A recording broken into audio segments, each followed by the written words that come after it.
오늘 함께 볼 하나님의 말씀은 골로새서 1장 1절부터 8절의 말씀 중 6절에 기록되어 있는 한 절의 한 말씀만 함께 봉독하고자 합니다.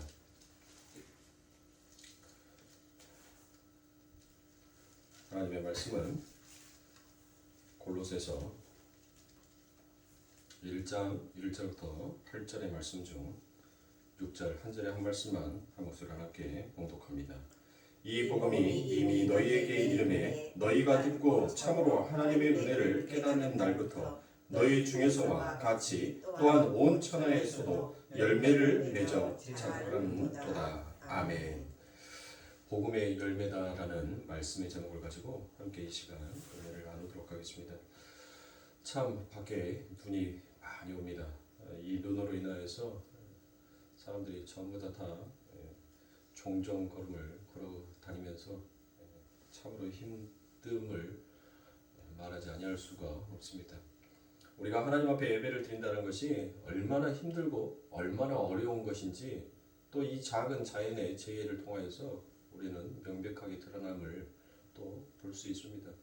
코로나도 막지 못했던 우리의 예배를 이 눈이 성도의 발을 묶어버리고 하나님 앞에 예배를 드리지 못하게 하는 이와 같은 현실을 우리는 직시하면서 우리가 얼마나 하나님을 찬양하지 못하고 얼마나 하나님을 경배하지 못하는지 그리고 얼마나 하나님을 가까이 할 수 없는지 우리가 아버지 하나님의 성전에 와서 하나님 앞에 예배를 드릴 수 있다는 이 자체가 하나님의 크신 사랑이요 하나님의 놀라운 은혜다라는 것을 다시 한번 우리가 기억하고 되새김질합니다.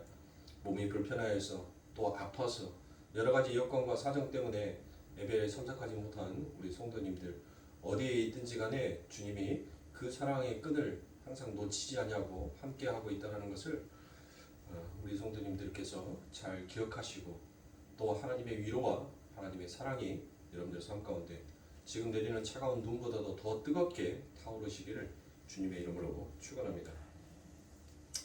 오늘 본문의 말씀은 예수님의 마지막 말씀은 크게 세 가지로 우리가 볼 수가 있습니다. 그의 이름으로 제3을 얻게 회개가 예루살렘으로부터 시작하여 모든 족속에게 전파될 것이다 라고 그와 같이 얘기합니다. 이 일을 위하여서 성령을 보내어 주시겠다라고 하나님께서는 약속을 합니다. 그리고 성령이 임하면 복음이 땅끝까지 증거가 될 것이다 라고 그와 같이 얘기를 합니다. 그리고 난 다음에 예수님께서 재림을 하신다라는 그와 같은 말씀으로 우리들에게 그 확실한 복음의 열매가 무엇인지를 하나님께서는 우리들에게 말씀하여 주고 계시더라는 겁니다. 예수님께서 약속하신 대로 우리들에게는 그 성령을 보내주십니다. 예수님께서 부활하시고 40일간 지상에서 제자들에게 보이시고 승천하신 지 10일 만에 성령이 우리들에게 임하게 됩니다. 이날을 가리켜 우리들은 오순절이다라고 이와 같이 얘기합니다. 오순절 성령이 임하게 되자 제자들이 복음을 전하더라라는 것입니다. 그런데 그 복음의 내용이 무엇입니까?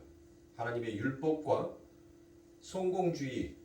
그래서 하나님 앞에 율법을 잘 지켜서 인생에 있어서 복을 받고 성공을 하자라는 그와 같은 복음을 전하는 것이 아니라 바로 십자가에 못 박히신 예수가 다시 살아나셨고 주와 그리스도가 되셨다는 것을 그들의 복음의 내용의 중심으로 가지고 그들은 하나님 앞에 그리고 많은 제자들 앞에 그 하늘의 증인으로서 복음을 전하기 시작하더란 것입니다. 그래서 누구든지 회개하고 예수를 믿으면 죄사함을 얻게 된다라는 증거를 합니다. 요엘서 선지자가 예언을 인용하면서 누구든지 주의 이름을 부르는 자는 구원을 얻을 것이다 라고 그와 같이 증거를 하였습니다. 그러므로 그의 이름만이 죄사함을 얻을 능력이 있다라는 것입니다. 그래서 성령이 임한 사도들이 가는 곳마다 주 예수 그리스도의 이름으로 증거를 하기 시작합니다. 사도행전 4장 12절에 보니 다른 이로서는 구원을 얻을 수 없나니 천하 인간의 구원을 얻을 만한 다른 이름을 우리에게 주신 일이 없음이니라 하더라라고 그와 같이 말씀합니다. 또한 그뿐만이 아니라 사도행전 16장 31절에서도 가로되 주 예수를 믿으라 그리하면 너와 내 집이 구원을 얻으리라라고 이와 같이 말씀합니다. 이러한 그의 이름의 증거가 예루살렘에서부터 유대와 사마리아 땅끝까지 증거되기 시작합니다. 이것이 누가복음 후편인 사도의 행전에 기록이 되어 있습니다. 사도들이 이렇게 복음을 증거할 때 이 복음 증거하는 자들을 잡아 죽여야 마땅하다라고 여긴 유대인의 열심인 사람이 있었습니다. 그는 스데반 집사를 죽이는 일에 앞장선 사람이며 얼마나 열심히 복음을 전파하는 자들을 없애버리려고 했는지 그는 외국까지 가서 예수 믿는 자들을 잡아오기 위하여서 대제사장으로부터 공문을 받아 다메섹으로 가다가 부활하신 주님을 만난 사람이기도 합니다. 이 사람이 과연 누구입니까? 여러분들 머릿속에서는 금방 떠오르실 겁니다. 바로 사울이죠. 그 사울이 다메섹에서 예수 그리스도를 만나고 그가 하나님의 말씀에 거듭나게 되자 사울이 가지고 있었던 하나님의 복음을 그는 이제 예수 그리스도와 함께 십자가에 못 박아 죽여버리고 이제 예수 그리스도와 함께 다시 부활하여 삶으로 인하여서 이제 하늘의 복음, 그 복음의 열매를 맺기 시작하는데 그의 이름까지도 바뀌어지더란 것이에요. 그의 이름이 바울로 바뀌게 되죠. 그래서 그가 증거한 것이 무엇이었습니까? 예수가 진짜 하나님이시다. 그분이 진짜 우리의 구주이시다. 그것을 이제 바울은 자기의 목숨을 걸고 전하기 시작하더란 것입니다. 부활하신 예수님을 만나고 나서 예수 그리스도를 증거하는 사람이 되었습니다. 특히 그의 전도는 이방인에게 복음을 전하는 것이었습니다. 그렇게 유대의 열심을 낸 사람이 유대인이나 이방인이나 차별이 없이 오직 주 예수 그리스도의 십자가의 공로로 구원을 얻을 만한 증거가 있다라고 그와 같이 얘기를 합니다. 바울의 복음을 들은 사람들은 또 다른 곳에 가서 복음의 증거하며 그에 따른 열매를 그곳에서 나타내기 시작하더란 것입니다. 그러므로 골로새 교회는 조그만 성읍인데 이곳에는 바울 사도가 직접 복음을 전하지 않은 곳이기도 합니다. 골로새서 2장 1절에 보면 바울의 육신의 얼굴을 보지 못한 자들이다라고 그와 같이 얘기합니다. 그리고 1장 7절에서 보면 에바브라에게서 배웠다라고 그와 같이 하는 것을 보면 에바브라가 바울에게 복음을 듣고 자기 고향에 가서 복음을 증거하여 세워진 교회가 바로 골로새 교회인 것으로 봅니다. 이 골로새 교회가 복음을 받고 복음의 열매가 나타나고 있는데 그곳에 거짓 선지자들이 이곳에서 나타나기 시작하더라는 것입니다. 바울이 전한 복음이 에바브로를 통하여서 골로새에 전하여지고 이들에게 복음의 열매가 나타나고 있는데 거짓 선생들이 나타났다는 것입니다. 거짓 선생들 즉 이단들의 특징은 딱 한 가지로 모아볼 수가 있습니다. 예수 그리스도의 완전함을 부인하는 쪽으로 그들은 나아가더란 것입니다. 예수님께서 십자가에서 다 이루었다는 것은 모든 하나님의 언약을 다 이룬 것이기에 누구든지 예수의 이름으로 온전한 구원을 받는 것입니다. 그런데 이런 예수님의 공로에 흠집을 내는 것이 바로 이단인 것입니다. 여호와의 증인은 예수님을 피조물로 그와 같이 봅니다. 통일교는 예수님의 십자가의 죽음은 실패이며 반쪽 구원이다라고 그와 같이 그들은 얘기합니다. 몰물교는 새로운 계시가 미국에서 나왔다라고 그와 같이 얘기합니다. 안식교는 안식일을 지켜야 한다라고 그와 같이 얘기합니다. 이렇게 알려진 이단들보다 더 교묘한 이단들이 교회 안에 얼마나 많은지 우리는 모릅니다. 그 기준은 예수 그리스도를 어떻게 믿느냐에 따라서 달라지더란 것입니다. 그래서 히브리서 10장 26절부터 31절의 말씀에 보니 우리가 진리를 아는 지식을 받은 후 짐짓 죄를 범한 즉 다시 속죄하는 제사가 없고 오직 무서운 마음으로 심판을 기다리는 것과 대적하는 자를 소멸한 맹렬한 불만 있느니라. 모세의 법을 폐한 자도 두세 증인을 인하여 불쌍히 여김을 받지 못하고 죽었거든. 하물며 하나님의 아들을 밟고 자기를 거룩하게 한 언약의 피를 부정한 것으로 여기고 은혜의 성령을 욕되게 하는 자의 당연히 받을 형벌이 얼마나 더 중하겠느냐 너희는 생각하라라고 그와 같이 얘기합니다. 이처럼 예수 그리스도를 부인하는 것이 바로 심판에 이르는 것입니다. 히브리서가 유대 기독교인들에게 예수 그리스도의 탁월성을 증거한 것처럼 골로새서도 거짓 선생들의 선동 앞에서 흔들리지 않도록 예수 그리스도의 완전성을 우주적인 필치로 증거를 하고 있더라는 것입니다. 그래서 우선 1장 14절, 골로새서 1장입니다. 골로새서 1장 14절과 16절의 말씀을 먼저 보도록 하겠습니다. 그 아들 안에서 우리가 구속 곧 제사함을 얻었도다. 그는 보이지 아니하시는 하나님의 형상이요 모든 창조물보다 먼저 나신 자니 만물이 그에게 창조되되 하늘과 땅에서 보이는 것들과 보이지 않는 것들과 혹은 보좌들이나 주관들이나 정사들이나 권세들이나 만물이 다 그로 말미암고 그를 위하여 창조되었고 또한 그가 만물보다 먼저 계시고 만물이 그 안에 함께 섰느니라 라고 이와 같이 말씀합니다. 만물이 예수에게서 창조되되 모든 것들이 다 그로 말미암아 창조되고 그를 위하여 창조된 것이다 라고 그와 같이 얘기합니다. 우주 만물만이 아니라 오늘 우리까지도 예수를 위하여서 창조된 자다라는 것을 우리는 잊으면 아니 됩니다. 이런 웅장하고 완전한 그리스도의 복음을 들고 골로새에 편지를 보내고 있는 것입니다. 그래서 오늘 본문 1장 1절에서 무엇이다라고 얘기를 합니까? 하나님의 뜻으로 말미암아 그리스도 예수의 사도된 바울과 형제 디모데라고 그와 같이 자신을 소개하고 있습니다. 자기를 소개하는데 자기가 바로 무엇이다라고 얘기합니까? 자기가 사도되고 싶어서 된 것이 아니다라고 그와 같이 얘기합니다. 사도는커녕 예수님을 이단의 교수로 보고 예수 믿는 사람들을 잡아 죽인 것이 자기가 섬기는 하나님을 기쁘게 한 줄 알았던 사람이 바로 바울이었었습니다. 그러므로 바울 개인의 결정으로 사도가 결코 될 수가 없는 사람임을 그는 알았던 것입니다. 그의 손을 하나님이 붙잡아 주십니다. 그리고 그 하나님께서 복음의 열매를 맺기 위하여서 바울을 택하신 겁니다. 그러므로 바울이 전하는 것은 바울의 뜻이 아니라 하나님과 주 예수 그리스도로 인하여서 주어진 것이다라고 그와 같이 그는 깨닫고 알았습니다. 그래서 자신을 소개하면서 자기가 바로 예수 그리스도의 사도된 바울이다라고 자신을 그와 같이 얘기를 하는 것입니다. 편지를 받은 사람은 1차적으로 누가 되겠습니까? 골로새 교회의 성도들이 될 것입니다. 그러나 이 편지는 오늘 우리에게까지 여전히 유효한 우리 주 예수 그리스도의 계시가 되는 것입니다. 편지를 받은 사람은 성도라고 합니다.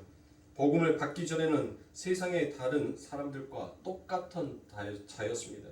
그런데 복음을 받아들이는 것 때문에 거룩한 무리라라는 우리의 명칭이 우리의 이름이 바뀌더라는 것입니다. 그러면 도대체 복음이 무엇이기에 언제까지 세상에 속하여 세상의 것만 전부인 줄 알고 살았던 사람이 오늘 복음을 듣고 예수를 믿었다라고 해서 어떻게 거룩한 무리라라고 할 수 있는 것입니까? 성도가 된다는 것은 그 사람의 탁월한 능력과 소질을 개발하여서 될 수 있는 것이 결코 아닙니다. 이것은 다시 태어나야지만이 될 수 있는 것입니다. 사람이 스스로 태어날 수 없듯이 복음으로 새롭게 태어나는 것도 결코 사람이 스스로 할 수 있는 것이 아닙니다. 그것 또한 사람의 자질로 될 수 있는 것이 아닙니다. 율법의 선생인 니고데모도 예수님 앞에서는 아직 태어나지도 못한 사람이었다라고 그와 같이 얘기합니다. 그러니 거듭나야 한다는 말이 무엇인지를 알지 못하였습니다. 예수를 믿기 이전의 상태를 성경은 허물과 죄로 죽어있는 상태다라고 그와 같이 얘기합니다. 허물과 죄로 죽은 자들이 스스로 다시 살아날 수 없는 것입니다. 이와 같은 죽어있는 자들에게 하나님께서는 하나님의 은혜를 베풀어 주시고 그들의 코에 생기를 불어 넣어 주셔서 그 마른 뼈를 일으켜 세우시는 것입니다. 그래서 에스겔서 37장에 보면 에스겔 선지자가 하나님의 신이 이끌림을 받아 한 골짜기에 그가 갔습니다. 그곳에 보니 바짝 마른 뼈들이 가득한 것을 보았습니다. 그때 하나님께서 이 뼈들이 살아나겠느냐라고 그와 같이 에스겔에게 묻습니다. 에스겔이 주 여호와여 주께서 아신다라고 그와 같이 얘기를 합니다. 그때 주 여호와께서 이 뼈들에 대하여 대언하라고 얘기를 합니다. 무엇이라고 얘기합니까? 너희 마른 뼈들아 여호와의 말씀을 들으라라고 그와 같이 얘기합니다. 그리고 난 다음에 여호와께서 그들에게 생기로 너희에게 들어가게 하여 살라라고 하였습니다. 그렇게 되면 나를 여호와인 줄 알 거다라고 그와 같이 말씀합니다. 그래서 에스겔의 명을 쫓아 하나님의 말씀을 대언하였습니다. 그러나 뼈들이 움직이듯이 서로가 연결되어 사람의 골격이 되고 거기에 힘줄이 새기고 살이 오르며 그 위에 가죽이 덮여서만 생기는 없었습니다. 또 이르기를 생기야 사방에서 불어와서 이 사망을 당한 자들에게 불어서 살게 하라라고 그와 같이 얘기합니다. 그렇게 대언을 하니 생기가 그들에게 들어가서 곧 살아나니 그들이 큰 군대가 되더란 것입니다. 이것은 이스라엘 백성이 범죄함으로 바벨론의 포로로 잡혀갔지만 하나님의 언약과 사랑과 자기의 이름을 위하여 다시 회복시켜 주더라는 것입니다. 사랑하는 성도님들, 우리가 이 세상을 살아가면서 우리들은 이 세상에서 죄와 허물진 것을 늘 우리들 가슴속에서 보고 살아가는 자입니다. 그것을 우리들의 삶 가운데 쫓지를 못하고 늘 우리들은 죄와 사망 가운데 우리들은 놓여 있는 자임을 우리는 깨닫고 알아야 됩니다. 죄와 사망에서 우리는 죽을 수밖에 없었던 우리들의 삶을 아버지 하나님께서 뼈와 골격을 맞추시고 그 위에 하나님께서 힘줄을 그리고 그 위에 살을 덮으시고 드디어 예수 그리스도라는 그 가죽옷을 우리에게 입혀주심으로 우리가 진정한 아버지 하나님의 백성 거룩한 무리가 되었다는 것을 성도는 결코 잊어서는 아니 되더라는 것입니다. 그것을 잃어버리고 그것을 망각하는 자들은 자기의 스스로 구원을 이룰 수 있다라고 여기더라는 것입니다. 그런데 이렇게 되는 일이 즉 마른 뼈가 살아나는 것과 같은 이런 일이 어떻게 일어나는가 하면 하나님의 말씀을 대언하니 이렇게 되더라는 것입니다. 하나님의 말씀을 대언하니 하나님의 말씀의 능력이 마른 뼈들을 조직하고 사람의 모습이 되게 하고 또한 생기에 대하여 대언하니 생기가 들어와서 그들이 산 사람이 되더라는 것입니다. 그러므로 복음이란 하나님의 말씀이며 능력이기에 허물과 죄로 죽은 자들이 살아나게 되는 그와 같은 그 안에는 하나님의 능력이, 하나님의 힘이, 하나님의 사랑이 그 안에 담겨져 있더라는 것입니다. 그러므로 하나님의 말씀은 살았고 운동력 있다라고 얘기합니다. 그러므로 참된 복음은 사람의 영혼을 죽이는 것이 아니라 사람의 영혼을 살리게끔 되어 있더라는 것입니다. 회개하라 천국이 가까웠노라 라고 이와 같이 수많은 선지자들이 말하였을 때 많은 사람들은 그 복음의 말씀을 듣지 못하였습니다. 그러나 하나님께서 창세전에 택한 당신의 백성들은 그 하나님의 복음의 말씀을 듣고 그들은 참으로 회개하고 하나님의 그 은혜를 갈망하며 간구하며 살아가니까 그들의 삶 가운데 그 복음의 능력이 하나님의 능력이 나타나기 시작하더라는 것이에요. 그 능력으로 나타난 것이 무엇입니까? 바로 예수 그리스도라는 열매가 우리들의 삶 가운데 맺혀지더라는 것이에요. 우리의 힘과 우리의 공력으로 우리의 열심과 우리의 노력으로 열매를 맺으려 하였었으나 사랑하는 성도님들 죽은 나무에는 봄이 올 수가 없습니다. 아무리 그 봄이 오고 따뜻한 햇살이 비친다 하더라도 죽은 나무에게는 싹이 틀 수가 없어요. 열매가 맺혀질 수 없습니다. 오직 하나님 앞에 살아있는 나무만이 하나님이 원하시는 그 나무의 실과를 맺힐 수 있는 것입니다. 그러므로 인간의 노력을 인간의 삶의 중심으로서 살고자 하는 자는 죽은 나무와 같은 거예요. 죽은 나무가 여러분들 어떻게 열매를 맺힐 수 있습니까? 우리가 크리스마스 트리를 장식을 합니다. 이 크리스마스 트리 속에서 여러분들 보세요. 제가 강대상 앞에 펴 있는 이 크리스마스 트리에도 수없이 많은 열매의 모형을 하고 있는 것들을 주렁주렁 달아놨습니다. 그러나 이것은 무엇입니까? 죽어있는 나무예요. 죽어있는 나무는 그 안에 생명이 없는 것입니다.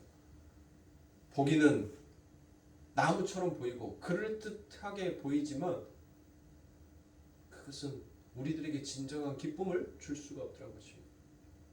생명은 오직 예수 그리스도라는 그 나무에 달려 있을 때만 그 가지에 붙어 있을 때만 하나님이 원하시는 열매에 생명을 맺힐 수 있는 것입니다. 그러므로 사랑하는 성도님들 여러분들은 스스로 열매 맺으려 하지 마시고 예수 그리스도라는 그 가지에 여러분들 딱 달라붙도록 비바람이 불고 창수가 불어서 여러분들의 가지가 꺾어지려고 하는 그런 시련과 그런 고난이 온다 하더라도 여러분들은 묵묵히 그 예수에게 붙들기 위하여서 그 예수님이라는 그 생명의 나무에 달려있기 위하여서 우리는 기도와 간구로 열심히 그 예수에게 붙들린 바 되어 있어야 됩니다. 그 가지에서 떨어져 나가면 그 나무에서 떨어져 나간 가지는 죽을 수밖에 없어요. 죽은 나무의 가지는 불태워질 수밖에 없는 것입니다. 오늘 이 세상에 수없이 많은 복음들이 있습니다. 그 많은 복음의 홍수와 복음의 물결 속에서 과연 우리들은 어떤 것이 참된 복음인지를 깨닫고 알아야 합니다. 진정한 복음 안에는 무엇이 있어요?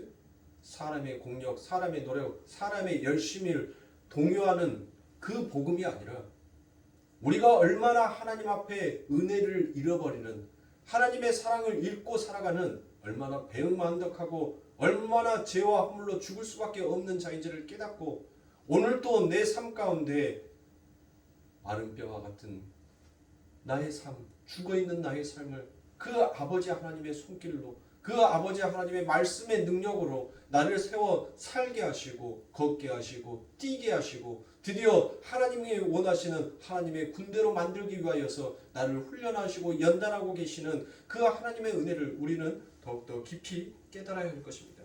이것이 바로 복음의 능력인 것입니다. 그 복음 안에는 결코 빠지지 아니해야 할 예수가 담겨져 있는 거예요. 음식을 아무리 맛있게 해놔도 여러분들 그 음식 안에 소금이라는 그 작은 조미료가 빠져버리면 보기는 그럴듯하고 맛있어 보이긴 하지만 막상 그 음식을 먹으면 그 맛을 표현할 수가 없습니다. 소금의 역할은 바로 그와 같은 것입니다. 우리의 인생 가운데 예수라는 그 소금이 우리들의 삶 가운데 뿌려지지 아니하면, 그 소금이 우리들의 삶 가운데 채워지지 아니하면 우리는 진짜 그 하늘의 열매의 맛을 낼 수가 없는 거예요. 모형과 흉내는 낼 수는 있지만 진정한 맛이 없는 것입니다. 그러므로 복음 안에는 늘 예수가 있어야 돼요. 음식하는 사람한테는 소금이 늘 항상 옆에 있듯이 하나님의 백성들에게는 늘 소금과 같은 그 예수가 우리들의 삶 가운데 있어야 합니다. 보세요. 얼어붙어 있는 저 빙판길도 염화칼슘이라는 그 소금이 가미되어 있는 것을 바닥에다 뿌려버리자 그 얼어붙어 있는 저 단단한 얼음도 그 소금 앞에서 녹아버리잖아요. 우리 예수 그리스도는 이 세상에서 녹지 아니할 것 같은 그 모든 것들을 녹여버리는 그 능력이 있어요. 그것이 바로 복음의 힘입니다. 그게 바로 하나님의 말씀 안에 속해 있는 능력인 것입니다. 그러므로 복음이 증거되는 곳은 어디서나 주 예수 그리스도의 이름이 증거되어야 합니다. 그러면 그 이름을 듣는 자들 가운데서 하나님께서 택하신 자들은 복음을 믿게 되더라라는 것입니다. 이렇게 믿게 된 자들을 바로 성경은 성도다라고 그와 같이 얘기합니다. 다른 말로 그리스도 안에서 신실한 형제들이다라고 얘기합니다. 그냥 타고난 신실한 자들이 아니라 그리스도 안에서 신실한 자들이다라고 그와 같이 얘기합니다. 이렇게 성도가 되는 것은 에스겔이 하나님의 말씀을 대언하자 마른 뼈들이 큰 군대가 되어 일어나듯이 복음을 증거하자 허물과 죽은 자들이 다시 살아나는 것이 이게 복음의 능력입니다. 그래서 복음은 모든 믿는 자에게 구원을 주시는 하나님의 능력이 되더라는 것입니다. 그러므로 복음을 전파하면 그것을 듣고 믿는 자들이 나오게 되는데 이것이 바로 다시 살아남, 거듭남이다라고 말할 수 있습니다. 이렇게 복음이 증거되어 골로새 지역에 성도가 생기더라는 것입니다. 그러므로 이들에게 우리 아버지 하나님께로부터 은혜와 평강을 전하게 되는 것입니다. 그래서 1절과 2절에 이렇게 인사를 하고서는 3절과 8절까지는 골로새 교회를 위하여 기도할 때마다 하나님은 곧 우리 주 예수 그리스도 아버지께 감사한다라고 그와 같이 얘기합니다. 그냥 하나님이 아닙니다. 우리 주 예수 그리스도의 아버지 하나님인 것입니다. 세상의 사람들을 또 하나님을 압니다. 그러나 그런 하나님은 사람들마다 가지고 있는 자기들의 신의 개념인 것입니다. 그래서 하나님을 믿는다라고 해서 그 사람이 믿음의 사람이다라고 결코 말할 수가 없습니다. 그러면 어떤 하나님이십니까? 십자가에 못 박히신 예수 그리스도가 나타내신 하나님인가 하는 것입니다. 십자가에 못 박히신 예수 그리스도가 나타내신 하나님은 인간의 욕망을 채워주는 그와 같은 하나님이 아니더라는 것입니다.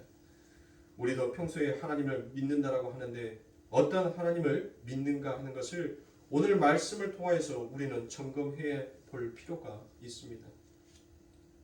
사람들마다 간직하는 하나님이 다 다릅니다. 그러면 도대체 바울 사도는 무엇을 듣고서 골로새 교회의 성도들에게 이와 같이 그 아버지 하나님의 복음의 편지를 그들에게 보내는 것입니까? 그것은 그리스도 예수 안에 너희의 믿음과 모든 성도에 대한 사랑을 들었다라고 그와 같이 얘기하는 것입니다. 예수 그리스도 안에 있는 믿음과 성도에 대한 사랑은 하늘에 쌓아둔 소망을 인합니다라고 얘기합니다. 그러므로 믿음과 사랑과 소망의 복음의 열매로 나타나는 것이며 이를 인하여 기도할 때마다 하나님 곧 우리 주 예수 그리스도의 아버지께 감사할 수 있게 된 것입니다. 그러면 무엇이 성경에서 말하는 믿음과 사랑과 소망이 되겠습니까? 그것은 그리스도 예수 안에 있는 믿음인 것입니다. 이 믿음은 사람이 만들어낼 수가 없는 은혜의 선물로 주어지는 믿음이더라라는 것입니다. 그러므로 자신이 믿음이 좋다라고 자랑할 수 있는 성질이 아닙니다. 어떤 사람이 정말 예수 그리스도 안에 믿음의 사람이라면 결탄코 자기의 믿음을 과시할 수 없습니다. 죽도록 충성하고서 자기가 아니라 하나님의 은혜다라고 고백할 수 있는 자가 바로 믿음의 사람이다라고 말할 수 있습니다. 이런 믿음이 바로 예수 그리스도 안에서 믿는 믿음이고 그 예수 그리스도가 우리에게 주는 바로 선물과 같은 것입니다. 이런 믿음의 세상과 영광이 아니라 십자가를 통하여 나타난 예수 그리스도의 영광을 구하는 믿음입니다. 그리고 그것을 우리는 다른 말로 사랑이다라고도 표현할 수 있습니다. 역시 예수 그리스도 안에 있는 사랑입니다. 이 사랑은 예수 그리스도의 피로 한 형제와 한 자매가 되었던 사랑인 것입니다. 이 사랑 안에는 빈부, 귀천, 차별이 없더라는 것입니다. 인종이나 피부나 그 외의 차별을 그 어떤 차별도 하나님께서는 두시지 아니하더라는 것입니다. 십자가에서 죽기까지 하신 그 사랑은 그 사랑을 받은 자에게 용서가 나오는 사랑입니다. 긍휼이 나오는 사랑이더라는 것입니다. 세상의 사랑이란 자기의 욕심을 채우기 위한 사랑이다라고 말할 수 있으나 성경의 사랑은 오직 남에게 베풀기 위해서 주는 사랑이더라는 것입니다.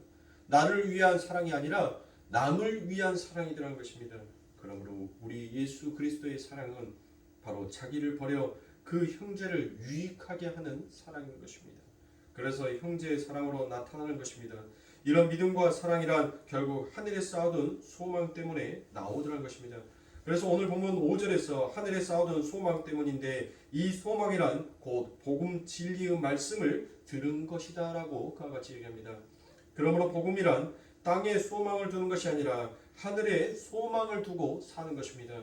땅에 소망을 두고 산다면 이런 믿음과 사랑은 결코 우리에게 나올 수가 없습니다. 하늘에 쌓아둔 소망이 있는 사람에게 이런 열매는 반드시 맺혀지게 됩니다. 왜 그렇습니까? 그 사랑이, 그 믿음이 누구 안에 있기 때문에? 예수 그리스도 안에 있기 때문에 그러므로 반드시 열매 맺게 되어진다라는 것입니다. 이것이 바로 골로새 교회에게 언제부터 나왔습니까? 6절입니다. 이 복음이 너희에게 이르매 너희가 듣고 참으로 하나님의 은혜를 깨닫는 날부터 너희 중에서와 또한 천하에서도 열매를 맺어 자라난다라고 그와 같이 얘기를 합니다. 복음을 듣고 하나님의 은혜를 깨닫는 날부터라고 그와 같이 나오지요. 우리는 언제 복음을 듣고 하나님의 은혜를 깨달을 때가 과연 언제였었습니까?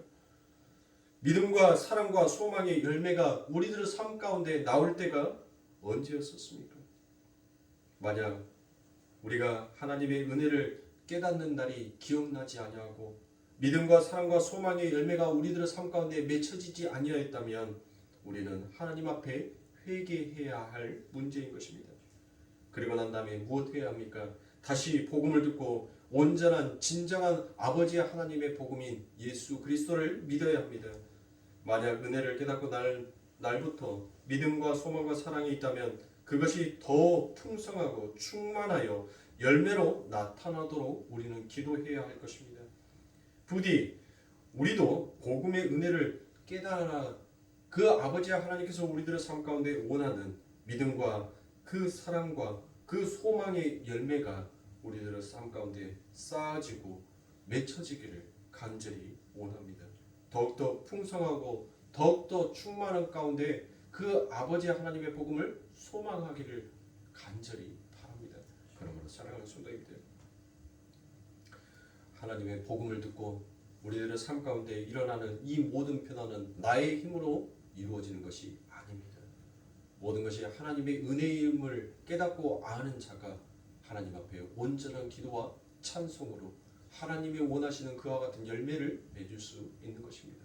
그러므로 사랑하는 손님들, 우리는 믿음 안에서 자랑할 것은 오직 예수 그리스도의 십자가 외에는 자랑할 것이 없다라는 그 바울의 말처럼 우리는 아버지 하나님의 이 예수 공동체 안에서 늘 우리의 자신을 자랑하고 우리의 업적을 자랑하고 우리의 봉사와 우리의 능력을 자랑하는 자가 아니라 우리는 이 예수 공동체에서 바로 예수라라는 그 하늘의 머리 되시고 교회의 머리 되시는 예수 그리스도를 우리는 높이 세우고 자랑해야 하는 것이 마땅한 줄 압니다.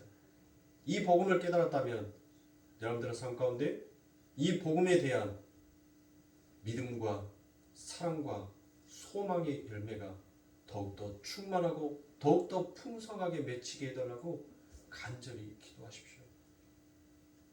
하나님의 은혜를 깨닫지 못하는 자는 하나님 앞에 심판을 받습니다. 그러므로 사랑하는 성도님들, 하나님의 심판을 두렵게 여기십시오. 두렵고 떨림으로 그 아버지 하나님의 복음의 말씀을 우리가 한 절 한 절 받아들인다면 우리는 이 하나님의 은혜의 말씀, 우리를 향한 하나님의 그 사랑의 말씀에 우리는 감격하여 그 자리에서 아버지하고 눈물 흘릴 수밖에 없는 자인 것입니다. 하나님의 복음을 진실되게 내 마음으로 읽으십시오. 입으로 읽는 성경이 아니라 마음으로 읽을 수 있는 성경이 되게 해달라고 하나님 앞에 간절히 기도하는 사랑하는 우리 거룩교회 성도님들이 되시길 주님의 이름